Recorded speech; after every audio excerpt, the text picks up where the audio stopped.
మీరు క్రీస్తుకు వ్యతిరేకంగా, బైబిల్కు వ్యతిరేకంగా, అద్దంకి స్వామిదాస్ రంజిత్ ఓఫీర్ గారికి వ్యతిరేకంగా మీరు ఎన్ని దుష్ప్రచారాలు చేసినా మీరు బైబిల్లోని వచనాలు నెరవేరుస్తున్నారు తప్పించి మీరు కొత్తగా చేసింది ఏమీ లేదు. బైబిల్ చెప్పింది కల్పనా కథలకు చెవియొగ్గే కాలం వస్తుందని. ఓఫీర్ గారు చెప్పారు, నన్ను ద్వేషించేవారు నన్ను ప్రేమించేవారి కంటే ఎక్కువ అవుతారని.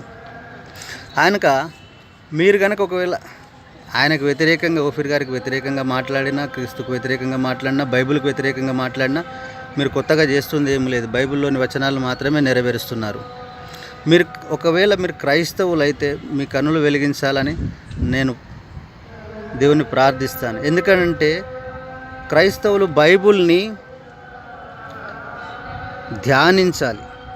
ఓఫీర్ గారు బైబిల్ని ధ్యానించాలో, ఎలా ధ్యానించాలో తన సంఘానికి నేర్పుతూ ఉంటారు. ఆయన మంచోడని ఆయన ఎవరు వెంబడించడం లేదు. మనుషులలో ఎవరు మంచోడు కాదని బైబిలే చెప్తున్నది. ఆయన మంచోడని, గొప్పవాడని ఆయన ఎప్పుడు చెప్పలేదు. ఆయన బైబిల్ గొప్పతనం గురించి ఆయన చెప్పినట్టు ఈ భూమి మీద ఇప్పటివరకు ఎవరు చెప్పలేదు.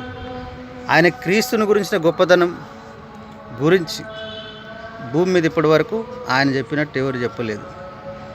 ఆయన యేసయ్య గొప్పతనం గురించి చెప్పాడో, యేసయ్య ఎంత గొప్పవాడో చెప్పాడు. అందుకు ఆయన లక్షల మంది వెంబడిస్తూ ఉంటారు. ఆయన తయారు చేసిన మతోన్మద మూకలను కాదు ఆయన తయారు చేసింది, ఏలియాల సమూహాన్ని. ఇప్పుడు మీకు ఒక విషయం చెప్తాను.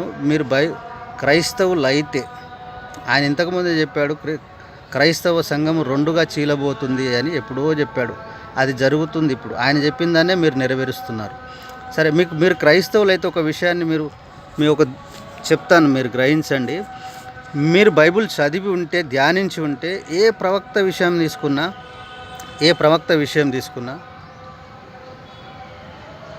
ప్రతి ప్రవక్త కూడా మోషే నుండి మొదలుకొని పౌలు వరకు ఖచ్చితంగా వాళ్ళ జీవితం వివాదాస్పదమయ్యే ఉంటుంది. దేవుడు అట్లా వాళ్ళ జీవితంలో అనుమతిస్తాడు.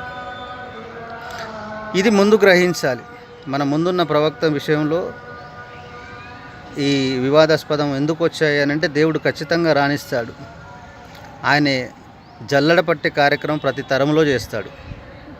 విశ్వాసులను జల్లడ పట్టే కార్యక్రమం ప్రతి తరంలో చేస్తాడు. ఇప్పుడు నేను ఓఫీర్ గారి పైన నా స్టాండర్డ్ చెప్తా, వినండి. ఓఫీర్ గారు నిజంగా చెడ్డోడు అని మీరు అంటా ఉన్నారు కదా. ఆయన ఒకవేళ నిజంగా చెడ్డోడై ఉన్నా అయితే ఏంటి బాయ్?